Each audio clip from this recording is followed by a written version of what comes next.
10 కాలంలో బీఆర్ఎస్ ప్రభుత్వ ప్రకటనలు ప్రచారాలకే పరిమితమైందని విమర్శించారు. నీళ్లు నిధులు నియామకాలపై ఏర్పడ్డ తెలంగాణలో నిరంకుశ పాలన కొనసాగుతుందని, ఈ నిరంకుశ పాలన పోవాలంటే కాంగ్రెస్ పార్టీ అధికారంలోకి రావాలని తెలిపారు. కేంద్ర రాష్ట్ర ప్రభుత్వాల ప్రజా వ్యతిరేక విధానాలు నచ్చకనే బీజేపీ బీఆర్ఎస్ పార్టీలను వీడి కంది శ్రీనివాసరెడ్డి నాయకత్వంలో కాంగ్రెస్ పార్టీలో చేరామని తెలిపారు. ఆదిలాబాద్ జిల్లా అభివృద్ధి కాంగ్రెస్ పార్టీ కంది శ్రీనారెడ్డితోనే సాధ్యమవుతుందంటున్న కాంగ్రెస్ పార్టీ నేతలతో మా ప్రతినిధి Harish face to face. Adilabad Congress party నాయకులు కంది శ్రీనివాస్ రెడ్డి గారి నాయకత్వంలో రేవంత్ రెడ్డి సమక్షంలో ఆదిలాబాద్ నుంచి భారీగా కాంగ్రెస్ పార్టీలో చేరికలు అయితే జరిగాయి. ప్రధానంగా చూడొచ్చు, ఏదైతే రాష్ట్ర ప్రభుత్వం అవలంబిస్తున్న రాష్ట్ర వ్యతిరేక విధానాలు, అలాగే బీజేపీ పార్టీ సంబంధించిన సిద్ధాంతాలు నచ్చక, అలాగే మిగతా పార్టీలకు సంబంధించిన వాళ్ళ సిద్ధాంతాలు, అలాగే కాంగ్రెస్ పార్టీ అధికారంలోకి వస్తే బలమైన పార్టీగా ఉంటుంది, ప్రజలకు మేలు చేసే పార్టీగా కాంగ్రెస్ పార్టీ ఉన్నదని నమ్మి కొంతమంది బీఆర్ఎస్ బీజేపీ పార్టీకి సంబంధించిన నేతలు కావచ్చు, అలాగే ఎంపీటీసీలు ఎంపీపీలు వాళ్ళంతా కూడా కంది శ్రీనివాస్ రెడ్డి గారి సమక్షంలో ఈరోజు కాంగ్రెస్ పార్టీలో చేరడం జరిగింది. ప్రధానంగా మనతో పాటు ఉన్నారు ఎంపీటీసీ లక్ష్మీపూర్ ఎంపీటీసీ మనోజ్ గారు ఉన్నారు. ప్రధానంగా మీరు కాంగ్రెస్ పార్టీలో చేరడానికి గల కారణం ఏంటి? నేను భారతీయ జనతా పార్టీలో బీజేపీ నుంచి కామ్రేడ్ జయమాల మనోజ్ గారు మేము గెలవడం జరిగింది. 4.5 సంవత్సరాలైంది, కానీ ఇంతవరకు ఎటువంటి వర్కుల్ని కల్పించాలి. కాబట్టి మేము రేపటి రోజు గ్రామీణ ప్రాంతాలలో తిరుగుతుంటే ప్రజలు వ్యతిరేకించేవారు. వీళ్ళు 4.5 years అయింది, ఏం వర్క్ చేశారు, ప్రజలను ఏం మేలు చేశారు, ప్రజల గురించి ఏ విధంగా ఆలోచిస్తారంటే ఏం లేదు. కాబట్టి పార్టీ యొక్క సిద్ధాంతాలు కూడా మనకు నచ్చకపోవడంతో 20 సంవత్సరాలు భారతీయ జనతా పార్టీలో నేను కొనసాగిన. అంతకుముందు టీడీపీలో 4 years టీడీపీ పార్టీలో ఉన్నాం. అప్పటి నుంచి నేను గ్రామ అధ్యక్షునిగా టీడీపీలో పనిచేసిన. దాని తర్వాత బీజేపీలో రాగానే శక్తి కమిటీ, బూత్ కమిటీకి అధ్యక్షునిగా పనిచేసిన. మరి ఎంపీటీసీ కూడా గెలిచి ఈ రోజు ఎటువంటి పని చేయలే. కాబట్టి ఆ పార్టీలో ఉండి ప్రజల దగ్గరికి మనం ఓటు అడగాలంటే ఏదో కొంత చేసి ఉండాలా. చేసి ఉన్నట్టయితేనే భవిష్యత్తు ఉంటది, లేకపోతే చిమ్మని చీకట్లో మనము జీవితాన్ని గడపవలసిన అవసరం వస్తుంది. కాబట్టి నేను భారతీయ జనతా పార్టీ నుంచి ఈరోజు కాంగ్రెస్ పార్టీలో చేరాలని నాకు చాలా సంతోషంగా ఉంది. కాంగ్రెస్ పార్టీలో రాత్రి పొద్దు కష్టపడి పార్టీకి ఎంతో కొంత సేవ చేయాలన్న తపనతోటి కాంగ్రెస్ లో రావడం జరిగింది. ప్రధానంగా ప్రజాప్రతినిధిగా కొనసాగుతున్నారు. అలాగే దానికి సంబంధించి ఇక్కడ బీజేపీ పార్టీ కేంద్రంలో అధికారంలో ఉంది, ఇక్కడ బీఆర్ఎస్ పార్టీ రాష్ట్రంలో అధికారం ఉన్నది. ఎట్లాంటి మీ నియోజకవర్గానికి సంబంధించి, మీ మండలానికి సంబంధించి అభివృద్ధి కార్యక్రమాలు ఎలా జరిగాయి? మీరు దీన్ని మా కార్యక్రమాలు జరగక ప్రజల నుంచి కూడా వ్యతిరేకత వస్తుంది, ఎట్లా మీరు ప్రజల దృష్టికి ఎట్లా తీసుకుపోతారు?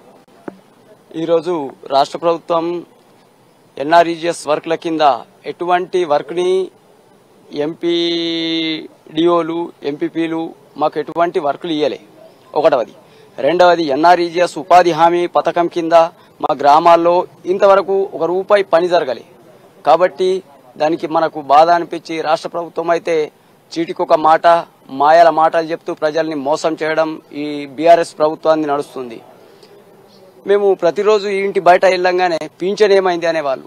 పింఛన్ ఏమైందంటే, పింఛన్ కు మేము మాట్లాడదామంటే ఎంపీడీఓ ఏమంటాడంటే, పింఛన్ లా చాబీ కేసీఆర్ జేబులో ఉన్నది, పింఛన్ ఏ రోజైతే రిలీజ్ చేస్తాడో అదే రోజు పింఛన్ వస్తుంది, అంతవరకు మాకు పింఛన్ గురించి మాట్లాడకుండి అని ఎంపీడీఓ కూడా అనేవాడు. నేను ప్రతిరోజు అడిగేవాడిని, ఏమయ్యా సార్ పింఛన్లు అంటే, పింఛన్లు రావు కదా, మనకు తెలియదా?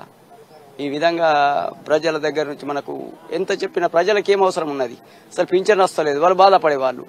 ఇంతవరకు భర్తలు చనిపోయి మా గ్రామంలో ఒక 7-8 మంది ఉన్నారు.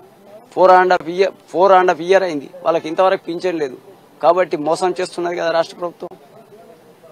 ఇంతకు ముందు అన్ని పథకాలు తీసుకొచ్చాము, అన్ని సంక్షేమ పథకాలు ప్రతి గ్రామానికి ఉన్నది. అంటే కేసీఆర్ పథకం లేని ఇల్లు లేదని కూడా చెప్తున్న బీఆర్ఎస్ పార్టీ నేతలు చెప్తున్న పరిస్థితి ఉంది. అంటే మీరు బీజేపీకి సంబంధించిన నేతగా ఉన్నారు కాబట్టి ఇవన్నీ పథకాలకు దూరం అయ్యేదా మీకు మండలానికి సంబంధించి అక్కడ ఉన్న గ్రామాలు?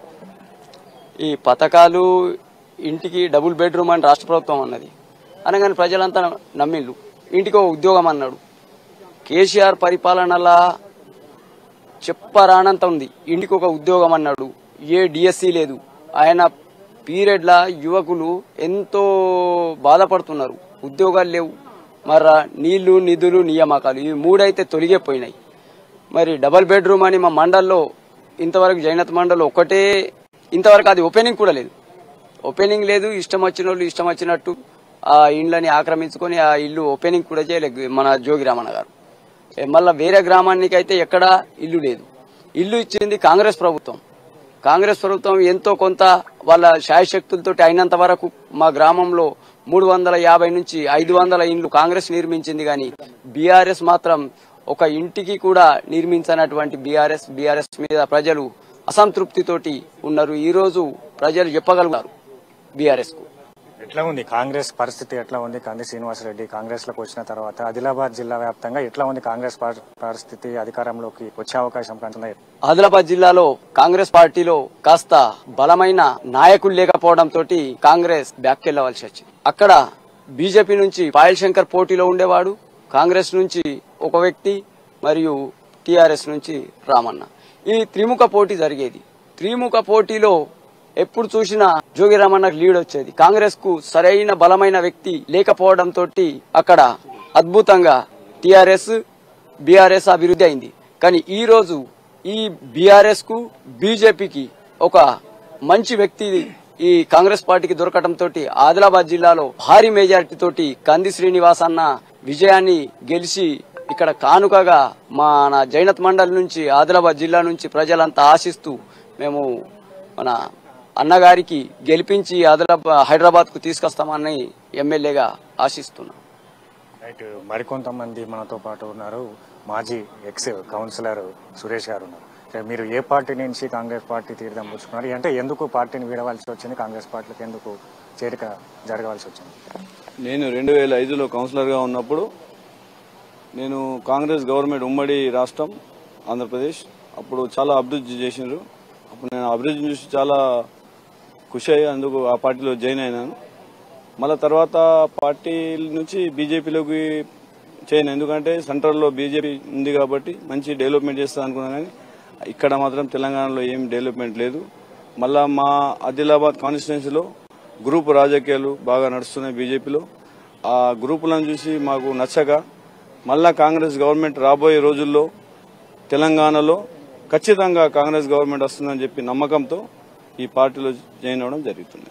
ప్రధానంగా చూడవచ్చు ఆదిలాబాద్ కు సంబంధించి గత 10 సంవత్సరాల నుంచి కూడా బీఆర్ఎస్ పార్టీ అధికారంలో జోరుగా కొనసాగుతున్నారు. గతంలో కాంగ్రెస్ పార్టీ చేసిన సంక్షేమ పథకాలు ఎట్లా ఉన్నాయి? ఇప్పుడు ఏదైతే ఇప్పుడు బీఆర్ఎస్ ప్రభుత్వం కావచ్చు, జోగురామన్న తీసుకొచ్చిన సంక్షేమ పథకాలు ఆదిలాబాద్ కి ఎట్లా ఉన్నాయి? ఆ ప్రాజెక్టుల విషయం కావచ్చు, ఎన్ని కార్యక్రమాలు అమలయ్యాయి ఆదిలాబాద్ లో? ఇప్పుడు ప్రాజెక్ట్ అనేది ఇప్పుడు మా దగ్గర చెనాగా కోట ప్రాజెక్ట్ అనేది ఒక 5 సంవత్సరాల నుంచి నడుస్తుంది. ముందు పోకలేదు, వెనక రాకలేదు. ఇవన్నీ ఖాళీ చెప్పుకోవడానికి చేస్తున్నారు తప్ప మిగతా ఏం లేదు. కాకపోతే ఈ సంక్షేమ పథకాలు కాంగ్రెస్ పార్టీ చేసిన సంక్షేమ పథకాలని దాన్ని రేట్లు పెంచుకుంటూ చేసిండు. అప్పుడు కూడా పెన్షన్లు ఉండే, అప్పుడు కూడా ఇందిరమ్మ ఇల్లు ఇచ్చిండ్రు. ఇక్కడ ఇదైతే ఒక ఇల్లు ఇవ్వాలి ఇప్పటి వరకు. కాకపోతే ఏమంటే కాంగ్రెస్ పార్టీ ఏదైతే సంక్షేమ పథకాలు చేపట్టిందో దాన్నే డబ్బింగ్ కొట్టి కేసీఆర్ ఈ సంక్షేమ పథకాలను అప్పుడున్న రేట్ల కంటే ఇప్పుడు పెంచుకొని ఇస్తున్నారు. అంతే తప్ప ఆ కేసీఆర్ చేసింది ఏమీ లేదు. ప్రజల డబ్బుతోనే ప్రజల్ని ఇప్పుడు అప్పులల్లో పెట్టిండు తెలంగాణని.